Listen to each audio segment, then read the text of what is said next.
진나라 제상 여부리가 3,000명이나 되는 사람을 모아 지었다는 여시춘추라는 책이 있습니다. 이 책에는 여러 가지 교훈이 들어져 있는데 한번 우리가 생각해 볼 만한 귀한 얘기들이 많이 들어져 있습니다. 그리고 그 중에 도끼를 잃어버린 사람의 이야기가 거기 그 안에 들어 있습니다. 내용이 이런 내용입니다. 어떤 사람이 도끼를 하나 가지고 있었는데 그 사람이 도끼를 잊어버렸습니다. 어디서 잃어버렸는가? 그가 이제 도끼를 어디서 잊어버렸는지 궁리하게 됐습니다. 그러다가 문득 그의 마음 가운데 이 도끼를 옆집 애가 훔쳐갔구나. 그런 마음이 이렇게 찾아오게 된 겁니다. 이 옆집 아이가 도끼를 훔쳐갔구나. 이 마음이 그런 이렇게 의심이 찾아들기 시작하니까 그 다음부터 그 아이가 꼭 그 도끼를 훔쳐간 아이 같이 보이는 겁니다. 인사를 하는데 그 얼굴빛도 뭔가 수상쩍고 걸음걸이도 수상쩍고 행동하는 것이나 말하는 것이나 모든 그 행동거지가 다 그 도둑놈 같은 겁니다. 얘가 이게 훔쳐간 게 분명하다. 그런 마음이 계속 들었습니다. 그런데 문제는 얼마 후에 산에 올라가서 이 사람이 나무를 하러 산에 올라갔다가 자기가 자신이 그 잃어버린 그 도끼를 그 산 속에서 찾게 되었습니다. 이 사람이 일단 이 도끼를 찾고 나니까 마음이 달라졌습니다. 도끼를 찾고 산에서 내려와서 그 어린아이를 다시 만났는데 그 아이가 절대로 도끼를 훔쳐갈 만할 것 같이 생긴 아이가 아니더라는 겁니다.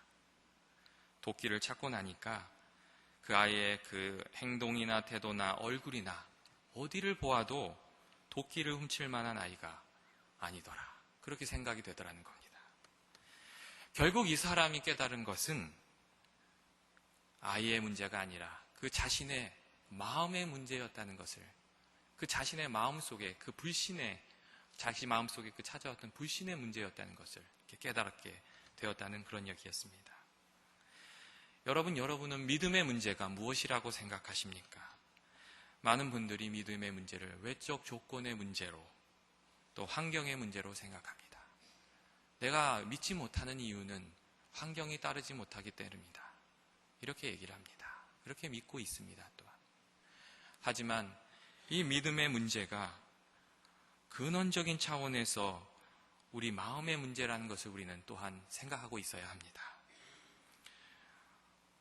우리들을 당황하게 하는 문제들이 우리들에게 찾아오게 될 때, 우리가 이렇게 받아들이기 어려운 문제들이 우리들에게 찾아오게 될 때, 우리들의 마음이 흔들리게 되고 우리들의 믿음이 흔들리는 것이 일반적인 일입니다. 그리고 불신에 사로잡히게끔 되는 것이 우리 보통 사람들의 마음입니다. 하지만 흔들리는 일이 찾아왔다고 해서 불신의 사람이 되고 만다면 그것처럼 안타까운 일도 없다는 것을 우리는 기억해야 됩니다. 그리고 이 불신의 마음에 빠져들게 된 그런 불신의 마음에 빠져들게 되는 것, 보아도 들어도 믿지 않으려는 어떤 그 마음에 빠져들게 된 것, 그것이 오늘 우리가 성경 말씀에서 읽었던 예수님의 제자 도마가 겪었던 그의 문제였다는 사실도 오늘 함께 생각해 보았으면 좋겠습니다. 도마가 겪었던 문제가 그런 불신의 문제였습니다. 도마는 사실 예수님을 철석까지 믿고 따랐던 그런 사람이었습니다. 그런데 믿음을 상실하게 되었습니다. 그는 예수님께서 유대나라의 왕이 될 것이라고 믿었습니다. 그런데 예수님께서 자신의 기대와는 다르게 십자가에서 돌아가시고 말았습니다. 아주 비참하게 죽고 말았습니다. 예수님에 대한 그의 기대와 생각이 무너지면서 그의 소망이 예수님에 대해 걸었던 기대가 무너지는 그런 사건을 경험하면서 그렇게 철떡같이 믿었던 믿음이 무너지는 경험을 도마가 하고 있었다는 겁니다. 이제 주님께서 말씀하셨던 대로 약속하셨다는 대로 다시 사셨다는 이야기를 다른 제자들에게 들었습니다. 많은 이들이 11명이나 되는 제자들이 도마에게 예수님이 다시 사셨다는 이야기를 전해주었습니다. 하지만 오늘 성경 말씀을 보면 도마가 믿음을 회복하지 못하고 주님의 부활하신 사건을 받아들이지 못하고 있다는 것을 우리가 읽을 수가 있습니다. 그리고 다행이라고 생각하는 것은 예수님께서 그런 그에게도, 그 믿음을 잃어버린 그에게도 찾아오셔서 믿음 없는 자가 되지 말고 믿는 자가 되라고 말씀해 주시고 계시다는 사실입니다. 예수님께서 그렇게 말씀해 주셨습니다. 내 손에 못자국을 보며 내 손가락을 그 못자국에 넣으며 내 손을 옆구리에 넣어보고 믿음 없는 자가 되지 말고 믿는 자가 되라. 이렇게 말씀해 주셨습니다. 믿음을 잃어버린 자에게 찾아오셔서 다시금 믿음을 회복하고 믿음 있는 자가 되라고 다시 불러주시는 그 은혜를 베풀어 주셨다는 겁니다. 믿음 있는 자가 되라. 예수님께서 요청하신 것은 믿음의 회복이었습니다. 그리고 이것은 늘 흔들리면서 살아가고 있는, 그 흔들리는 믿음을 가지고 살아가고 있는 우리를 향한 예수님의 뜻이기도 합니다. 믿음의 회복이 중요합니다. 왜 믿음의 회복이 그렇게 중요합니까? 그 사실 믿음이 우리에게 중요한 이유는 믿음이 모든 것의 토대가 되어주기 때문입니다. 믿음은 신앙생활의 토대가 되어줄 뿐만 아니라 인생을 지탱해주는 기둥과 같은 것입니다. 노녀 안연편에 그 공자님과 그 제자 자공이 나누었던 그런 얘기가 있습니다. 그 자공이 그 공자님에게 그런 얘기를 했습니다. 나라가 평안해지고 나라가 부강해지려면, 좋은 나라가 되려면 무엇이 필요합니까? 이렇게 물었습니다. 그러니까 공자님께서 3가지가 필요하지, 그렇게 말씀하십니다. 첫 번째로 그 나라를 지키기 위해서 군사가 있어야 되고, 두 번째로 그 백성들이 배부르게 먹을 수 있도록 그 음식이 있어야 되고, 세 번째로 그 나라에 신뢰가, 사람들과 백성들과 맺는 신뢰가 있어야지. 이렇게 3가지를 말씀하셨어요. 근데 이 자공이 좀 심술 맞은 사람이었는지 이렇게 얘기했어요. 근데 나중에 만약에 그 3가지 중에서 한 가지를 버려야 된다면 뭘 버려야 됩니까? 이렇게 물었습니다. 그러자 공자님께서 첫 번째로 군사를 버리라고 얘기했어요. 또 버려야 된다면 무엇을 버려야 됩니까? 그러면 식량을 버려야지.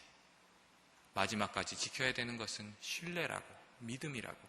믿음이 없어지고 나서는 그 사회가 지탱할 수 없다고, 믿음의 가치에 대해서 그렇게 얘기해 주셨던 이야기가 있습니다. 근데 실제로 믿음이 그렇게 중요합니다.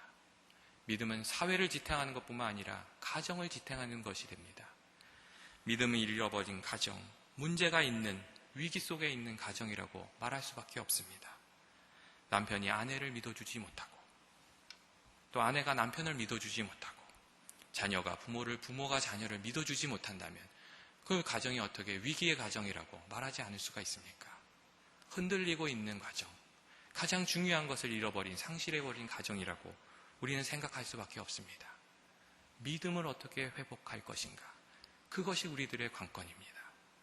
또한 현대사회에서 믿음은 한 개인의 인격을 평가하는 데서도 뺄 수 없는 기준이란 것을 우리는 알고 있습니다. 한 사람에 대한, 그 사람에 대한 신용이 없으면 아무 쓸모가 없습니다. 많이 가지고 있고 많이 배웠으면 그게 무슨 의미가 있다는 겁니까? 능력 있는 사람이라면 그것이 무슨 의미가 있습니까? 그가 믿을 수 없는 사람이라면 아무 의미가 없습니다. 제가 예전에 교사로 봉사하고 있을 때에 함께 일하던 교사 중에 아주 탁월한 사람이 있었습니다. 아주 재치가 있고 그 친구만 있으면 분위기가 사는 거예요. 그 친구가 회의에 같이 참여하면 아이디어가 샘솟는 거예요. 아이들도 막 휘잡는 거예요. 정말 그 친구는 능력 있는 사람이었어요. 근데 그 친구를 아무리 그 친구가 능력이 있어도 중요한 일은 맡길 수가 없는 사람이었어요. 이 친구가 약속을 하고서는 중요한 때에 나타나질 않거든요. 생일 잔치를 하자, 그리고서는 생일 케이크를 부탁하면 주일날 나타나질 않는 거예요. 그게 얼마나 황당한 일인지 겪어본 사람만 알아요. 전화라도 받으면 좋겠는데 전화도 받지 않아요. 아무리 능력이 있어도 그 사람은 아무 소용이 없는 사람이었어요. 믿음이 빠지고 나니, 신뢰가 사라지고 나니 아무리 그 사람이 능력이 있어도 중요한 일은 맡길 수 없었던 것이거든요. 믿음의 문제가 이 세상의 근간을 이루고 있다는 것, 그것을 우리가 이해해야 됩니다. 가정도 사회도 경제와 정치와 윤리의 문제도 믿음을 빼고 나면 흔들리는 사상 누각과 같은 것이 되고 만다는 겁니다. 신앙의 문제는 더욱더 그렇습니다. 믿음이 빠지고 나면 그것이 무슨 의미가 있습니까? 믿음을 잃어버렸다면 그 예배가 무슨 의미가 우리에게 있는가 하는 것입니다. 하나님이 살아계심을 믿고 이 자리에서 우리 자신을 만나주심을 믿고 이제 또한 말씀해 주실 것을 믿고 하나님을 생각하면서 그 믿음을 가지고 예배드리고 있지 않는다면 그 예배가 참된 예배가 아니라는 사실이랍니다. 우리가 이 예배당에 나와서 하나님 아버지에 대한 믿음을 고백하면서 기대하면서 예배를 드리지 않는다면 그 예배가 헛된 것이 된다는 것입니다. 기도 또한 마찬가지입니다. 믿음 없이 기도하는 것은 신태한탄밖에는 되지 않습니다.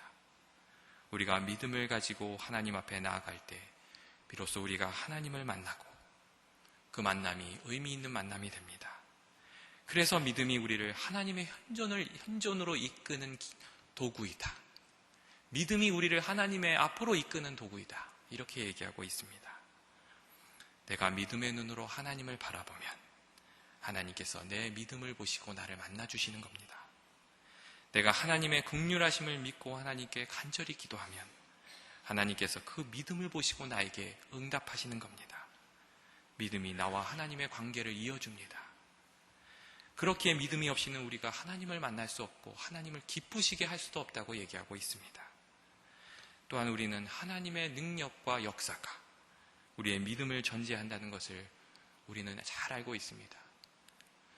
공강복음을 마태복음부터 요한복음을 보면 예수님께서 귀한 역사를 이루실 때마다 늘 요청하시는 것이 있습니다. 그것이 믿음입니다. 내가 나를 믿느냐? 그리고 성경을 보면 믿지 않으시기 때문에 일을 하시지 않으셨다는 그런 이야기들이 분명히 적혀져 있습니다. 믿음이 하나님 안에서 우리가 하나님 안에서 살게 하고 믿음이 우리를 하나님 안에서 복되게 합니다. 예수님은 믿음을 늘 강조하셨다는 것을 우리가 기억해야 됩니다. 겨자씨만한 믿음이 없음을 예수님을 따르는 제자들에게 겨자씨만한 믿음이 없음을 늘 한탄하셨습니다. 너의 문제가 믿음 없음이 아니냐 누누이 말씀해 주셨습니다. 그런데 오늘 성경 말씀을 보면 사랑하는 제자가 믿음을 상실했습니다. 3년 동안 예수님을 떠났던 제자가 믿음을 잃었습니다. 그는 왜 이렇게 믿음을 잃게 되었다는 것입니까? 그 중요한 믿음, 예수님께서 늘 강조하셨던 그 믿음을 왜 그는 잊어버렸다는 것입니까? 도마에게 믿음의 위기가 찾아온 까닭은 그의 믿음이 주의 말씀에 서 있지 않고 자기 자신의 생각과 기준과 그의 기대에 근거하고 있었기 때문입니다. 그의 믿음이 변화하는 상황에 변화하는 사건을 보고 그 사건 위에 토대를 두고 있었기 때문이라는 것입니다. 사실 예수님께서 제자들에게 3번이나 십자가를 질 것이라고 말씀하셨습니다. 내가 십자가를 질 것이다. 그리고 내가 다시 너희들 앞에 부활하여 나타날 것이다. 예수님께서 3번이나 말씀해 주셨습니다. 예수님께서 3번이나 말씀해 주셨는데 그런데 이 말씀이 도마에게 들리지 않았다는 겁니다. 예수님의 말씀이 이루어지지 않아서 믿음이 흔들린 것이 아니라는 사실을 우리는 기억해야 됩니다. 예수님의 말씀이 이루어지지 않아서 도마의 믿음이 흔들린 것이 아니라 자신의 기대가 흔들렸기에 예수님에 대한 믿음을 상실한 것이고 자신의 생각대로 모든 일이 진행되지 않았기 때문에 부활하신 예수님에 대한 믿음을 가지지 못했다는 것입니다. 도마는 예수님이 꼭 정치적으로 승리해서 정권을 잡아서 왕이 될 줄 알았습니다. 그리고 유대 나라를 이렇게 자유케 하는 그런 정치적인 지도자가 될 줄 알았습니다. 그런데 그의 뜻대로 이루어지지가 않았습니다. 그의 생각대로 그의 기대대로 모든 일이 진행되지 않았기에 예수님의 말씀이 들리지 않았고 그의 믿음이 든든하게 서지 못했다는 것입니다. 믿음을 잃어버리는 많은 사람들이 도마와 같은 실수를 저지릅니다. 사람들마다 신앙생활을 시작하게 되는 동기가 있습니다. 예수 믿는 사람들을 이렇게 보면 어떤 사람은 그 병 고침을 받기 위해서 신앙생활을 시작합니다. 이 몸에 어려움이 이렇게 생겨서 이 신앙생활을 시작하게 된다는 겁니다. 또 어떤 사람은 사업이 실패해서 예수님을 찾게 되고 신앙생활을 시작합니다. 어떤 사람은 답답해서 예수님을 믿기 시작하고 또 어떤 사람은 재밌는 얘기지만 아들 낳으려고 예수 믿게 된 사람도 있습니다. 너 교회 예수 믿으면 아들 낳아. 어떤 사람이 전도를 그렇게 한 거예요. 그러니까 그 말을 믿고 교회 나와서 이렇게 아들 낳으려고 그렇게 교회 나온 사람도 있습니다. 그리고 실제로 이런 이렇게 동기이지만 간절히 기도하면서 응답받고 믿음의 생활을 시작하게 되는 그런 많은 일들이 있습니다. 문제는 신앙생활을 하면서 이 처음 시작되었던 이 동기가 무엇이건 간에 이 동기가 발전되고 또 변화돼야 되는데 초보적인 수준에 늘 머물러 있으려고 한다는 점에 있습니다. 우리가 기도하고 씨름하고 하나님께 이렇게 나아가서 한두 번 은혜를 경험하고 또 하나님의 기도에 응답을 받고 또 기도의 간증 등을 들으면 내가 아니더라도 내 옆에 있는 사람들이 기도하고 응답받고 믿음을 가지게 되는 것을 우리가 이렇게 간접 경험이지만 경험하게 되면 믿음을 가져야 되는데 어떠한 상황이 찾아오든 어떤 시련이 찾아와도 믿음을 가지면 좋을 텐데 그렇지가 못하다는 것입니다. 이전에 내게 베풀으셨던 그 은혜를 생각하며 내게 왔던 내게 찾아오는 이 상황에 있는 그 위기 그 가운데서도 하나님에 대한 신실한 믿음을 고백하면 좋을 텐데 이전에 받았던 은혜도 잊어버리고 다른 사람들의 그 귀한 간증도 붙들지 못하고 하나님의 주시는 약속도 붙들지 못하고 흔들리고 마는 것 여기에 문제가 있다는 사실입니다. 성숙하게 신앙을 고백하면 좋을 텐데 믿음이 흔들립니다. 나의 동기가 중독되지 않으면 하나님에 대한 믿음을 상실하고 마는 신앙생활 이것이 도마가 가지고 있었던 신앙의 모습이었습니다. 내가 원하는 일들이 막 응답될 때에는 믿음이 뜨거운 것 같은데 나의 뜻대로 되지 않은 일들을 경험하면서 흔들리는 믿음 생활 이것이 도마의 믿음 생활이었다는 겁니다. 그래서 예수님께서 도마에게 믿음 없는 자가 되지 말고 믿음 있는 자가 되라. 내가 나를 보고 믿느냐? 보지 않고 믿는 자가 더 복되다. 이렇게 말씀해 주셨습니다. 믿음 있는 자가 되라. 예수님께서 믿음을 잃어버린 도마에게 찾아오셔서 믿음을 회복하라고 말씀하시고 그리고 이전보다 더 성숙한 믿음으로 성장하라고 이렇게 요청하시고 있습니다. 오늘 성경 말씀 안에서 예수님의 성숙한 믿음으로 나아가라고 예수님께서 요청하고 계셨던 겁니다. 이제까지 너의 생각과 너의 기준으로 나를 믿고 따랐냐? 이제부터는 나의 생각과 나의 말을 믿고 나를 따라오라고 그렇게 예수님께서 말씀하고 계시는 겁니다. 여러분, 믿음의 사람이 되는 것이 그렇습니다. 주님의 뜻을 믿고 주님의 신실하심을 믿고 내게 선한 일을 이루실 하나님께서 내게 선한 일을 이루시기 위해서 지금도 일하고 계시다는 그 하나님의 경륜을 믿고 내게 주신 일에 아멘하면서 감사함으로 살아가는 사람이 되는 것 이것이 진정한 믿음의 사람이 되는 겁니다. 오늘 내게 처해 있는 상황과 내 기도가 상황이 내 기대와 내 생각과 다를 수가 있습니다. 하지만 하나님의 선하심을 믿는 겁니다. 내게 만족되지 않는 상황이지만 하나님의 선하심을 믿는 겁니다. 이 일까지도 하나님께서 다 변화시키셔서 내게 귀한 일로 남기실 것이다. 이 일이 지나가고 나면 하나님께서 정하셨던 그 계획하셨던 뜻을 내가 알게 될 것이다. 하나님의 선하심을 믿고 그분의 깊은 지혜를 믿고 그분의 능력을 믿고 살아가는 것 이것이 참 믿음 있는 사람이 되는 것입니다. 우리가 이 자리 이 믿음까지 나아가는 것을 예수님께서 우리에게 기대하고 계십니다. 테레사 수녀가 인도에서 대규모의 고아원을 건축하겠다고 발표하면서 했던 말 중에 테레사의 믿음에 관한 것을 엿볼 수 있는 그런 이야기가 있습니다. 테레사 수녀가 인도에서 고아원을 건축하겠다고 이게 발표를 했습니다. 테레사 수녀가 얘기를 하니까 기자들이 많이 왔고 기자가 이제 이 계획을 듣고서는 질문을 했습니다. 준비되어 있는 건축 자금이 얼마나 됩니까? 이렇게 물어봤습니다. 그러니까 테레사가 이렇게 웃으면서 테레사 수녀님이 주머니에서 동전 3개를 이렇게 들으면서 제가 같이 준비한 돈은 이 동전 3가지밖에 없습니다. 이렇게 얘기를 했습니다. 테레사 수녀님이 너무 이렇게 밝게 웃으면서 이 동전을 들고 얘기하니까 기자들이 이 말을 듣고 이 말을 들으면서 다 농담으로 받았습니다. 그래서 그 기자회견장이 다 이렇게 웃음바다가 됐다고 합니다. 그런데 사람들이 이렇게 웃음도 이렇게 잦아들 때 이 테레사 수녀님이 굉장히 진지한 낯으로 그들에게 이야기했다고 합니다. 이 동정과 테레사는 아무 일도 이루어낼 수가 없습니다. 하지만 이 동전이 하나님과 합하면 무엇이나 할 수가 있습니다. 이렇게 얘기했다고 합니다. 믿고 감사하는 자녀를 하늘아버지께서는 결코 잊지 않으십니다. 이렇게 기자들 앞에서 테레사 수녀님이 얘기했다고 합니다. 그녀의 믿음의 근거가 자기 자신에게 있지 않고 자기 자신의 기대에 있지 않고 우리에게 주어져 있는 조건에 있지 않고 하나님 안에 있었다는 사실을 우리는 발견할 수가 있습니다.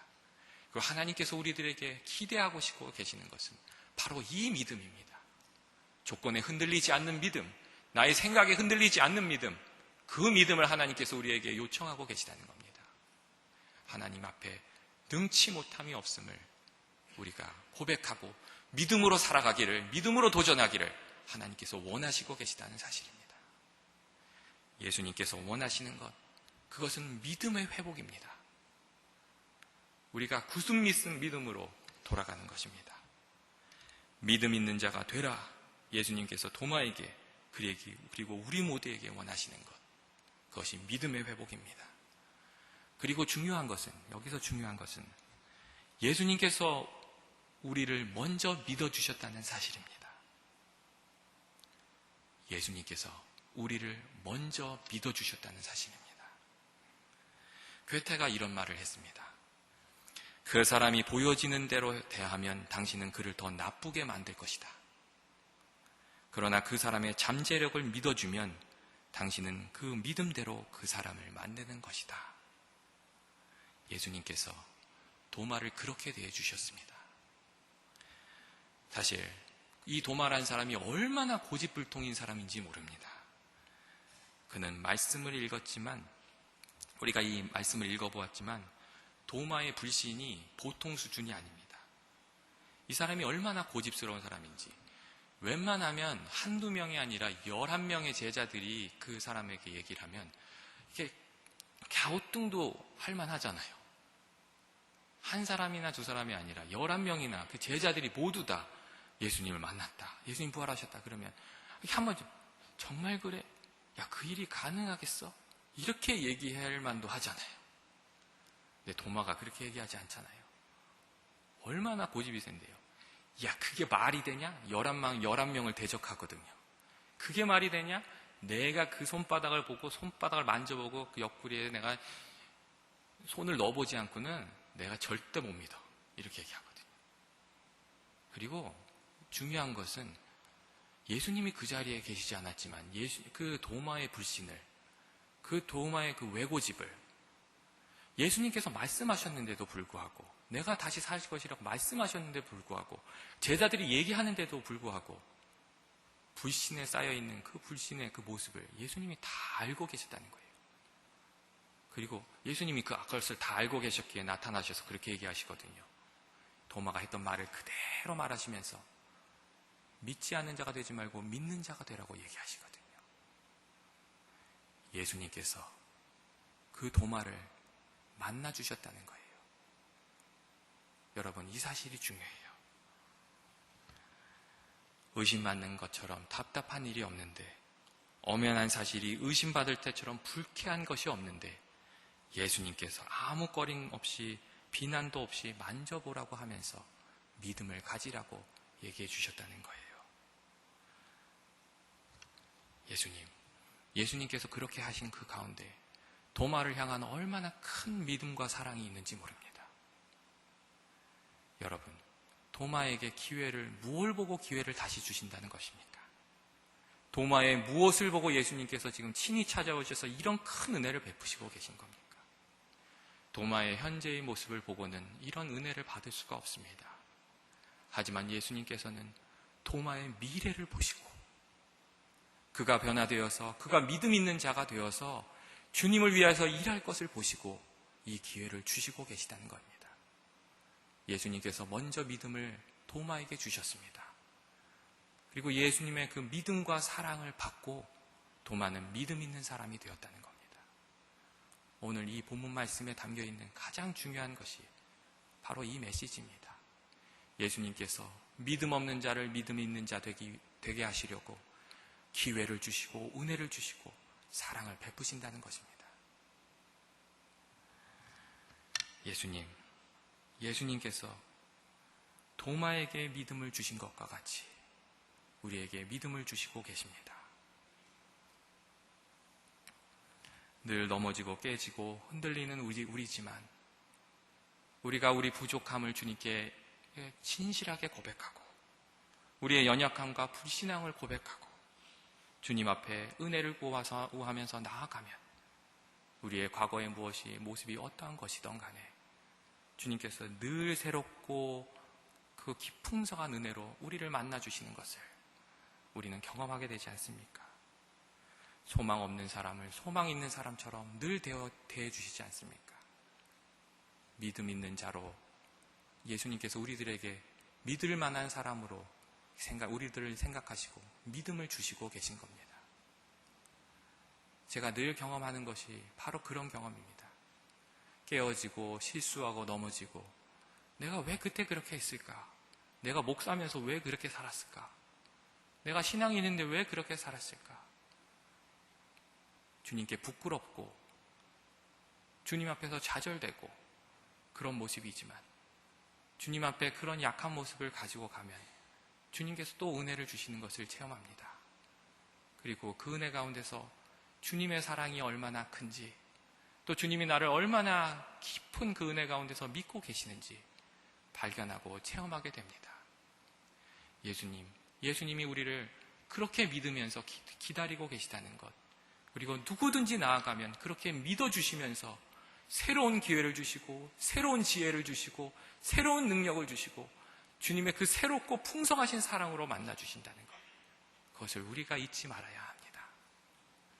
믿음이 사람을 변화시키고 또 사람을 구원합니다. 예수님께서 우리가 예수님을 믿는 사람이 되길 원하고 또 믿어주는 사람으로 사랑으로 믿음으로 사랑을 보여주는 사람이 되기를 원하고 있다는 것도 기억하셨으면 좋겠습니다. 우리의 자녀들 어떻게 쓸만한 사람이 될 수 있습니까? 우리가 믿어줄 때 그들이 믿을 만한 사람으로 변화되는 겁니다. 처음 교회 나온 사람들, 믿음이 약한 사람들, 어떻게 성숙한 믿음의 사람이 될 수 있습니까? 우리가 그 사람들도 성숙한 사람이 될 것이라고 믿고 믿음을 보여줄 때 그들이 변화되는 겁니다. 예수님께서 우리를 그렇게 또 대하고 계십니다. 믿을 만한 가치가 없는 사람들, 주님은 늘 믿어주시고 계시다는 겁니다. 예수님께서 도마를 믿어주심으로 믿는 사람이 되게 해주셨습니다. 예수님께서는 의심하는 자를 비판하지 않고 의심하는 자를 믿어주셨습니다. 믿음을 주시고 믿음을 고백하게 하셨습니다. 그리하여 도마는 남다른 고백을 하게 되었습니다. 나의 주시여 나의 하나님이십니다. 예수님을 하나님이십니다. 이렇게 고백한 것은 도마가 처음입니다. 그리고 이 믿음대로 도마는 인생을 살게 되었습니다.